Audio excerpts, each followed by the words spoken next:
Jeffrey Epstein's client list is about to be exposed.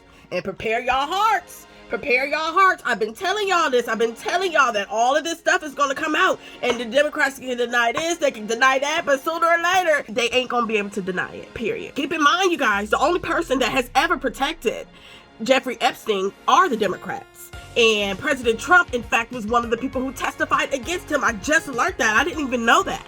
I thought President Trump was in on it. Come to find out, he the only one that testified against Jeffrey Epstein. Whole time, the only people protecting Jeffrey Epstein in this client list are the Democrats.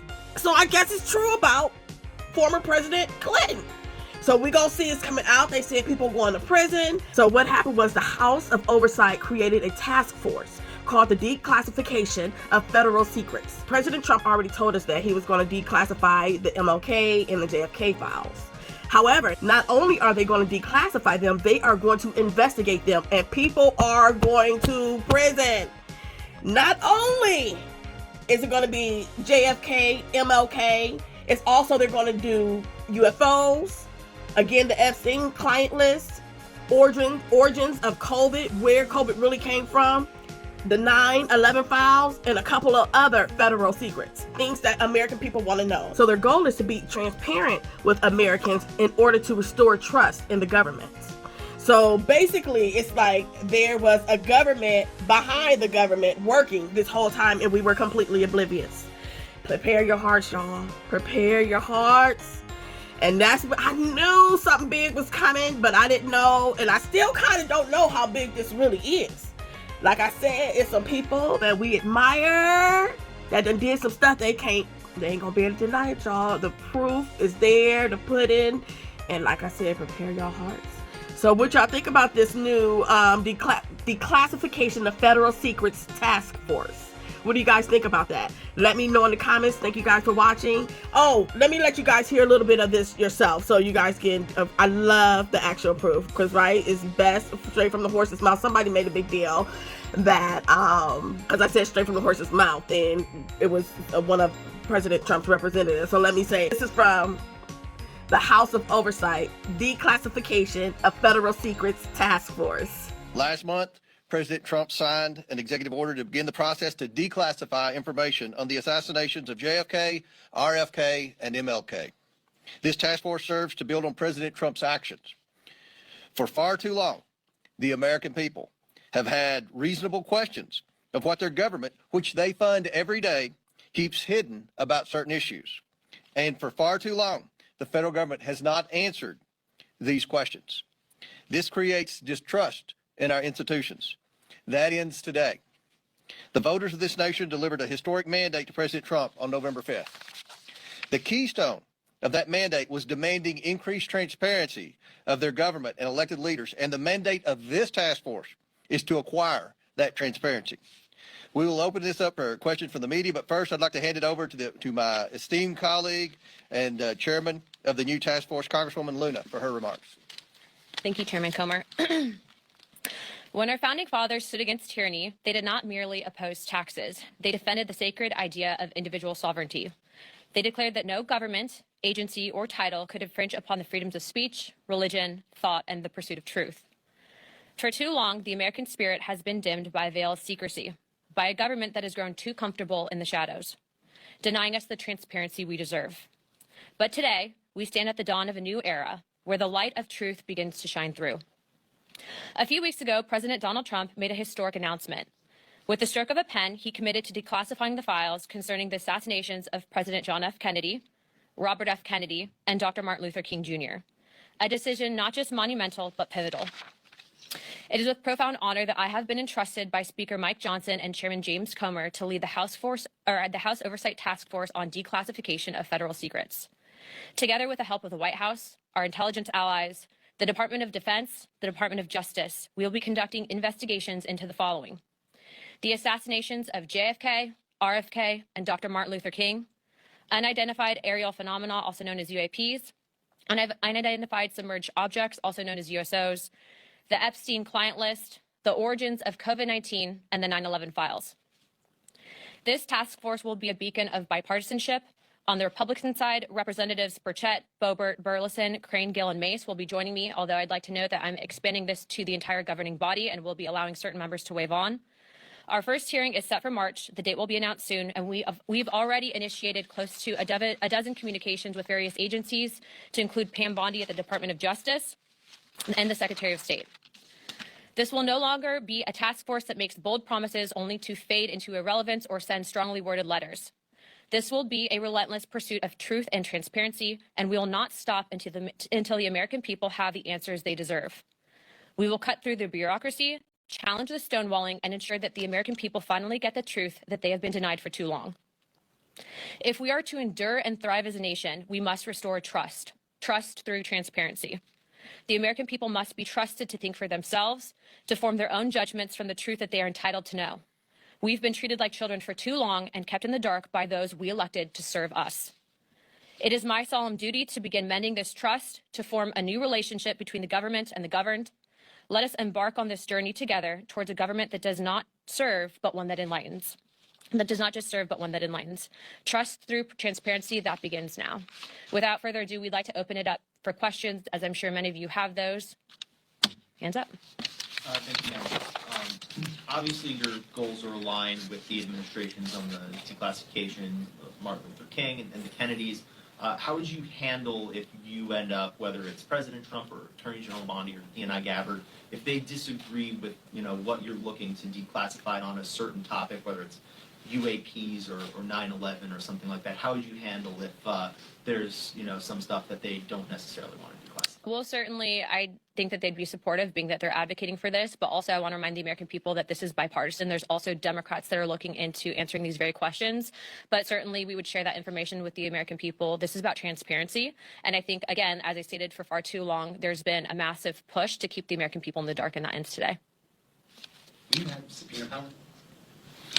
Chairman? The task force does not have subpoena power. I do. The task force is going to be subsidiary of the full oversight committee. So if we have to issue one, Congresswoman Luna, we'll discuss it and we'll take appropriate action. But in full transparency, we have a great working relationship, as I stated earlier, with the White House, with the DOJ, with the Secretary of Defense, and the Secretary of State.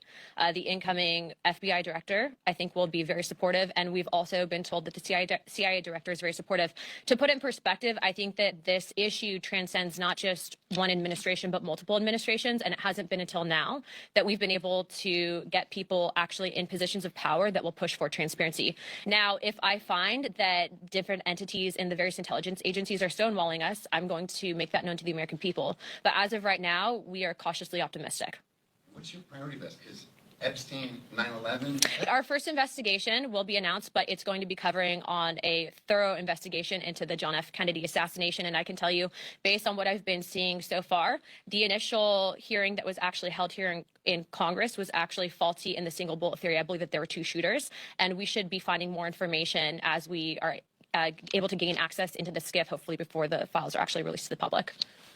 Thank you for doing this. Have you identified the Democrats who will sit on the task force, and could you talk a little bit more about the role of Democrats in this? Yeah, so again, this is a bipartisan commission. Remember, JFK was a Democrat, RFK was a Democrat, and I'm sure that I think the entire conference has a question on what actually happened with Dr. Martin Luther King, but also UAPs. You guys know that that was the biggest bipartisan bicameral hearing that we've ever had, I think, in congressional history.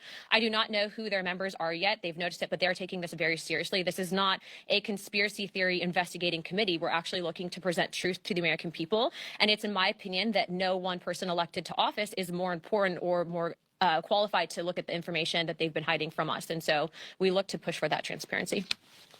What sort of witnesses will you expect to have at your hearings? I know these are the first ones in March. Would that be department heads, former employees of various agencies? Would you like to jump in? Yeah, I was going to say, based on what we're actually looking to do with the JFK investigation, I'm looking to actually bring in some of the attending physicians at the initial assassination, and then also people that had been on the various commissions looking into, like the Warren Commission looking into the initial assassinations. There's been conflicting evidence, and I think that even the FBI at the time reported some anomalies in the initial autopsy at Bethesda, Maryland. All of those, though, seem to have been rinsed and repeated in the media to push a certain narrative that we don't agree with.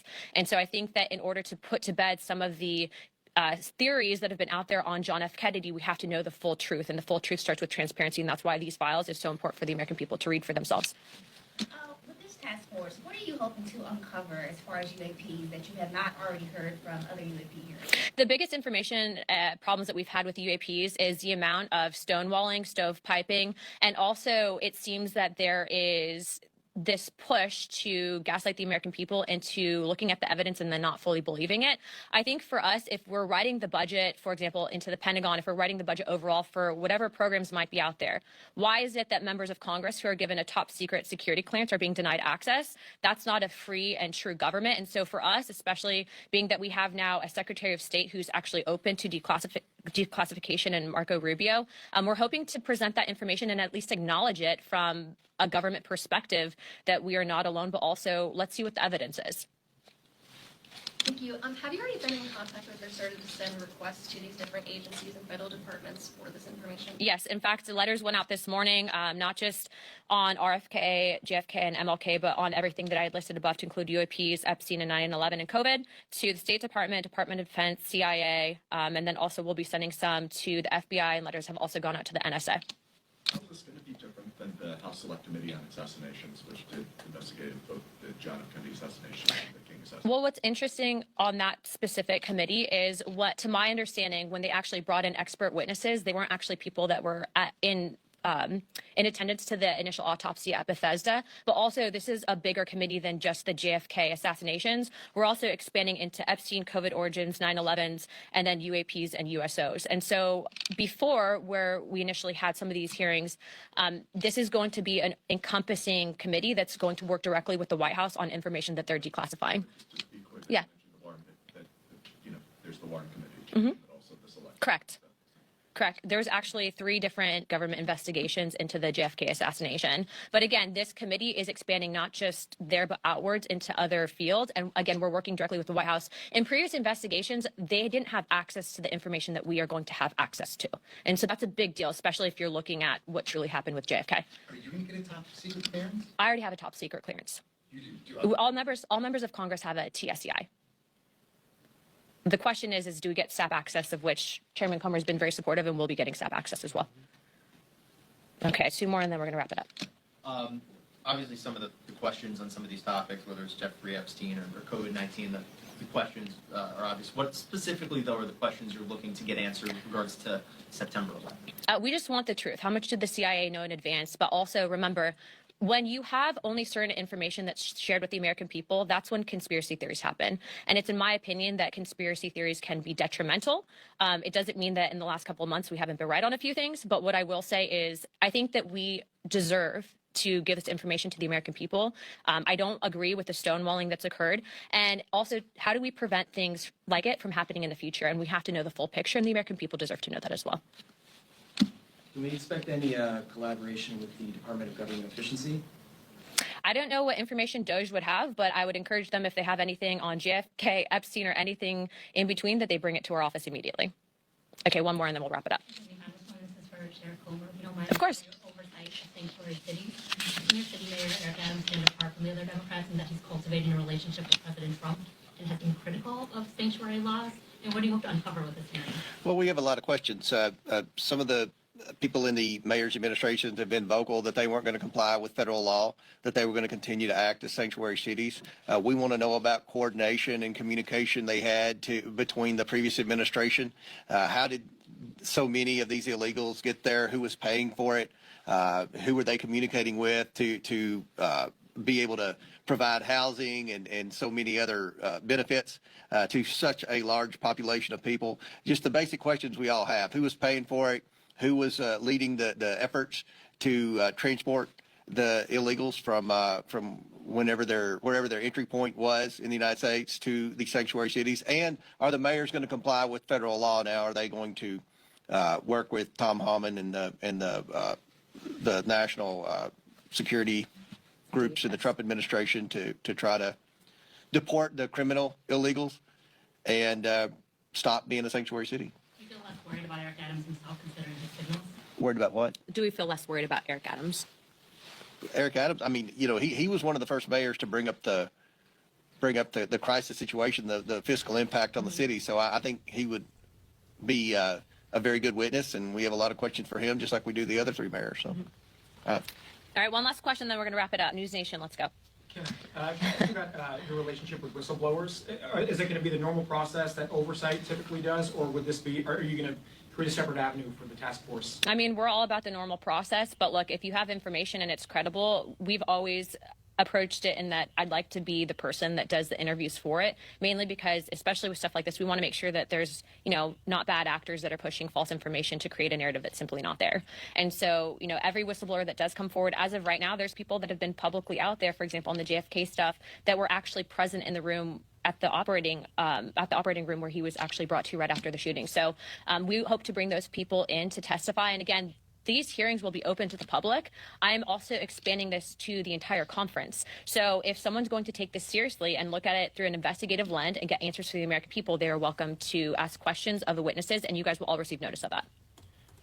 And we'll work with anyone who currently works with the federal government that wants to declare whistleblower status and receive whistleblower protection, if that's what they're interested in doing. And I don't think they're going to face the type of retaliation that the previous administration gave whistleblowers, particularly the IRS whistleblowers that blew the whistle on the cover-up of the Biden family. And I'd also like to close with this. If you are an independent investigator, we are being told that the FBI has now located thousands of pages of documents that they lost before, specifically relating to JFK. We are going to get through as much as we can. We have a great team of attorneys. We have a great team of investigators looking into this, but it doesn't mean that we won't accept help from the public. And so we will be setting up a place for collection for people to present information. But again, this is about transparency. The government works for us. There have been people, I think, in power for too long that try to silo us and keep us in the dark, but that stops today. You're seeing that same message come out of the White House, out of the CIA, the FBI, and every other agency in between. So we are very happy to have the support of all of those individuals, happy to have the support of Chairman Comer and Speaker Johnson. And if you guys have any questions, please don't hesitate to reach out to Oversight Comms, and we'd be happy to answer those at that time. And her name is Anna Paulina Luna. So you guys can know and learn. Like I said, I'm here to present all the information. I just read a post earlier this week, I want to say Sunday or Saturday, where the post said sometimes stop talking, basically, and just let people find out for themselves. Sometimes ain't nothing you can say. Sometimes you just got to let folk find out for themselves. And I've been trying to show y'all and tell y'all, but now it's time for y'all to see for yourself. So let me know what y'all think in the comments below. Thank you so much to all my new followers. I have really been enjoying the interaction, the comments, whether I like them or not, as long as they're not disrespectful or rude. But yeah, you guys, let me know in the comments below. Thank you guys for watching, and bye-bye for now.